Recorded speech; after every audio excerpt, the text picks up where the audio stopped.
This video says if you can't focus for more than 10 minutes, you might have ADHD. You have ADHD. Wait, already? Just because I easily got distracted. Classic ADHD denial. Ever since the pandemic, more and more people in China have started paying attention to mental health. And online, everyone's suddenly a therapist. I've heard that it's something people in the West have also experienced. Does it sound familiar? What's really driving it in China now? The first issue is the imbalance of supply. More and more people genuinely need professional counseling, but professional resources are still quite limited. Most licensed therapists are based in big cities like Beijing or Shanghai, where you can actually find proper clinics with private rooms, soft lighting, and maybe even a few art therapy corners designed to make people feel relaxed. But once you leave those first-tier cities, the number of qualified therapists drops dramatically. In many second or third-tier cities, there are very few in-person counseling options and even fewer truly trained specialists. According to data from Xichacha Big Data Research Institute, China currently has about 124,000 registered enterprises related to psychological counselings, with 17,200 new ones registered in 2024 alone. These numbers only include registered private companies, not the psychological departments inside public hospitals. In other words, these are non-medical counseling institutions, the kind that can't prescribe medication. They are legally registered businesses often offering emotional support or life advice, but they usually don't hold medical licenses. Meanwhile, another system, the medical side of mental health care, according to the Chinese Journal of Public Health, by the end of 2020, there were about 3,833 medical institutions providing psychotherapy or counseling in mainland China. These are the places that can prescribe medication: hospitals, mental health institutes, or psychological departments under the national healthcare system. But they're often overwhelmed. Specialist appointments are usually fully booked within minutes. Data from the National Health Commission shows that as of 2021, China had only 64,000 licensed psychiatrists. That's just 1.49% of all doctors nationwide. A psychiatrist interviewed by CCTV from a top-tier hospital in Beijing said, "Because there are simply too many patients, we only have about 4 to 5 minutes for each consultation. It's impossible to understand the full picture of someone's mental state in that time." In such a rushed environment, even the most empathetic doctors may appear indifferent or careless, while patients and their families, already on edge, often see that as coldness or a lack of responsibility. So even though these medical institutions can prescribe, in reality, access to proper treatment remains limited. When it comes to pricing, the contrast between these two types of services is quite striking. Based on the listed prices of private counseling institutions in China, a typical session lasts about 50 minutes, same as Canada, and costs anywhere from a few hundred to over 1,000 RMB per session, which makes it quite expensive for most people. For many people, finding a therapist is itself a trial period. You might need to meet a few different ones before finding someone who truly fits you. My previous Canadian company's health insurance included coverage for a limited number of free therapy sessions. That made it possible for me to explore and find a therapist I really connected with. That kind of flexibility makes a big difference. It means you don't waste a lot of money just trying to figure out who's right for you, which ironically can be another kind of stress. But in mainland China at the moment, most companies don't yet offer commercial health insurance, let alone anything as luxurious as mental health coverage. So this relatively new kind of counseling remains something people must pay out of pocket for, making it harder to access and more difficult for newcomers to even try in the first place. In comparison, psychiatric consultations in public hospitals are much cheaper.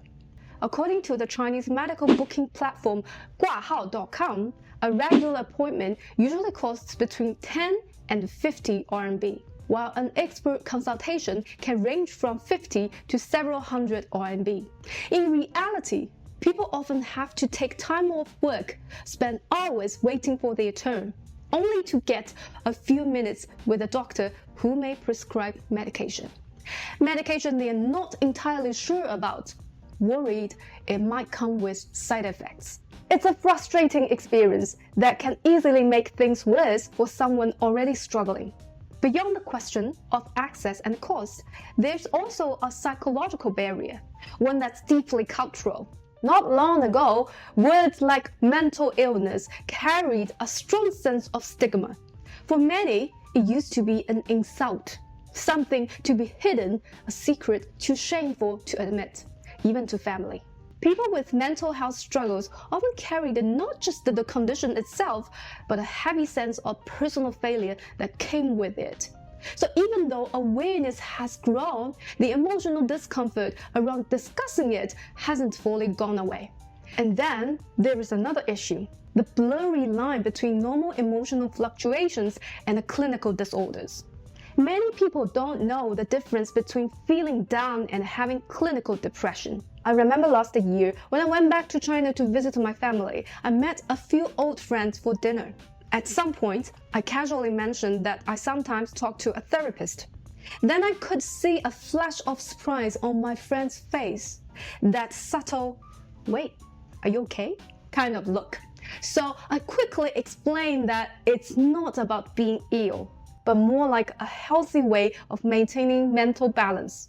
From that moment, I realized most of my friends back home had never actually tried counseling before. Their understanding was still very surface level. When they talked about mental health, it was usually in the context of their kids, like how some students had taken time off school because of mental health issues, which made parents worried or even fearful. So instead of pushing their children too hard, they'd say, "Let's not add any more stress. We don't want anything to go wrong." But this stage isn't unique to China. I've seen it and felt it in both the UK and Canada. For instance, I remember when I accidentally found out that one of my exes had ADHD. To be honest, I did feel uneasy at that moment, partly because the word disorder itself still carried a shadow for me. My mind instantly went back to another relationship where another ex only revealed his anxiety disorder at the very end, almost as a way to silence any discussion or disagreement between us. That experience left me wary, not of the condition itself, but of how easily it could turn into something that controls the conversation. So when I heard the word ADHD this time, I knew my reaction was less about fear and more about ignorance. The fear of not knowing what it might mean or how it might once again bring something unpredictable into a relationship. And on top of that, there was the unease of not being told earlier, the feeling that something important had been kept from me, perhaps for convenience or even for self-protection. So I went home and started reading everything I could find, such as books, academic papers, YouTube videos made by ADHDers themselves. I just wanted to understand, to know what kind of challenges I might be facing that weren't visible on the surface. One of the most memorable stories I came across was a TED Talk by a woman with ADHD. She said she'd been fired from jobs because she couldn't focus the same way others did. For years, she felt broken, until she realized that her brain simply worked differently, not wrongly. She later started a YouTube channel sharing her experience, and it resonated with thousands of people. In fact, even in Western psychology today, there is a growing conversation that ADHD shouldn't always be seen as an illness, but as a different neurological wiring. I actually agree with that view. We shouldn't label one kind of brain as normal simply because it fits better into our current productivity-driven world, while calling all others disorders. Who knows?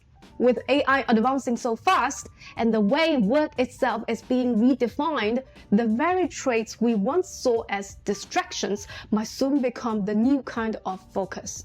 But in China, public understanding hasn't quite reached that level yet. Many still see mental illness as something to be feared or hidden. That's why the internet became a kind of emotional outlet. Hi, my name is what? My name is who? My name is Keyboard Man. Another reason behind this self-diagnosis trend is what I'd call information chaos. Short videos make psychological topics incredibly easy to spread, but also incredibly easy to distort. Many creators online talk about depression, anxiety, ADHD, or NPD, yet they are not trained professionals. In order to get more views or engagement, they often simplify complex concepts into something catchy and emotional, sometimes even out of context. As a result, audiences end up with half-baked knowledge. They feel like they understand psychology, but what they've actually learned is a mix of facts and opinions. Somehow, the algorithm has taken over as the 21st century fortune teller, reading our data instead of our palms. In the end, I think what we are seeing right now in China is simply what every new industry goes through: the early stage of rapid growth. When something starts booming, it often grows faster than the rules around it. There is little regulation, no clear standards, and a lot of chaos, but also a lot of opportunities. For now, many people are learning through bits and pieces of information online, and without a solid foundation of critical thinking, it's easy for half-true knowledge to spread fast. People start guessing about themselves and about others, sometimes with good intentions, but still without the proper understanding of what these terms really mean. Personally, I don't encourage this kind of self-diagnosis. Even for professionals, diagnosing a mental disorder often takes multiple sessions, detailed observation, and clinical evaluation. It's never something that can be decided after a few short videos or quick quiz online. Back in my undergrad biology program, I learned in nutrition class that most people's bodies live in a state of sub-health. Not sick, but not perfectly healthy either. And I believe the same applies to mental health. We all experience anxiety or depression from time to time. That's part of being human. So maybe the key isn't to pathologize every feeling, but to understand it, to see mental health not as something broken to fix, but as something to take care of, like the body itself.